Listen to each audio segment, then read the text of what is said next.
Did they fail you? That is our job, and I tell you, that's why I'm here. So let's get us what we need so our firefighters can do their jobs. Kristin Crowley, they're all Christine or Kristin, for some reason, all these lesbos are named Christine, Kristin.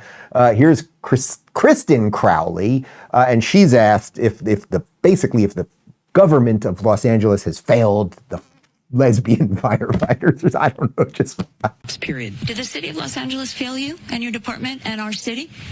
It's my job to stand up as a chief and exactly say justifiably what the fire department needs to operate to meet the demands of the community. Did they fail you? That is our job, and I tell you, that's why I'm here. So let's get us what we need so our firefighters can do their jobs. Did they fail you? Yes. Chief Kristin Crowley, I believe the anchors wanted to ask a question back there, had some comments. We do, Gigi. If you could please ask her regarding the Times article that came out that the Santa Ynez Reservoir was closed to repairs and it was empty. 117 million gallons of water could have been used in this fight. The question is about the Santa Ynez Reservoir being empty. There's been a lot of questions about that. Sure. So my stance on this is when a firefighter comes up to a hydrant, we expect there's going to be water. We don't control the water supply. Our firefighters are there to protect lives and property and to make sure that we're properly trained and equipped. That's my position on this. So if there's no water, I don't know how the water gets to the hydrants. Please defer that to DWP or whomever controls that part.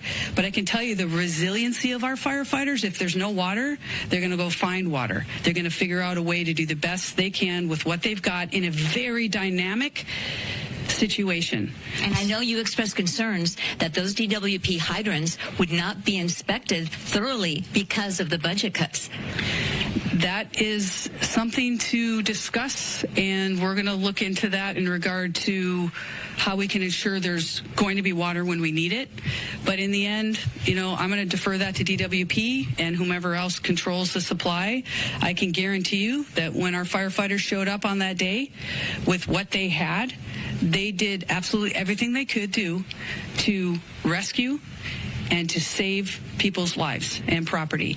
And that's the bottom line. Now let's get them what they need to do their jobs. And so let's get them water, Chief, because I was with your firefighters and they literally were watching a house burn down with pain in their eyes, not being able to do anything except pull water from a swimming pool to try to save a nearby structure that wasn't burning, and literally watching a house burn to the ground because they had no water. That's exactly right. But did they continue to work, and did they continue to do what they had to do the best they could with what they had?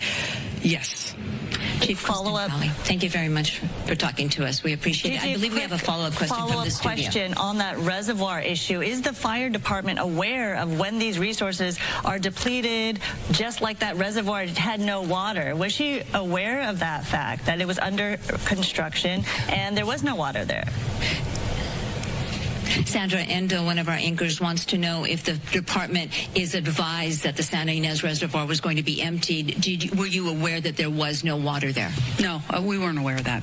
They don't have to advise you? Not that I'm aware of, no. So you had no idea that there wasn't such needed resource? No, we weren't. All right.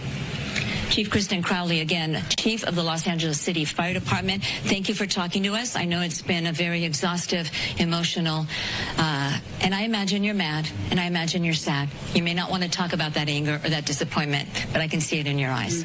Thank you. Thank you for talking to us. Thanks for being here. We appreciate it. Thank you. We'll send it back to you.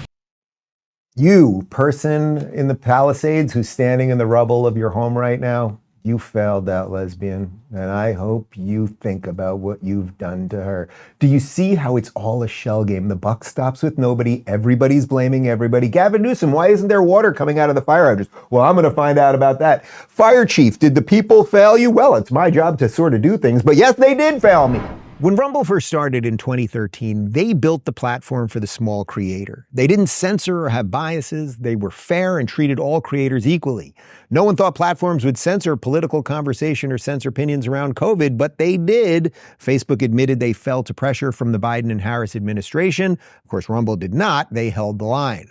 They're attacked daily for giving us a voice to talk to you. They're attacked in corporate media. They're attacked by governments like France. They're attacked by brand advertisers who refuse to work with them. Corporate America is fighting to remove free speech while Rumble is fighting to keep it. Rumble won't survive with brand advertisers alone. They don't get much of it.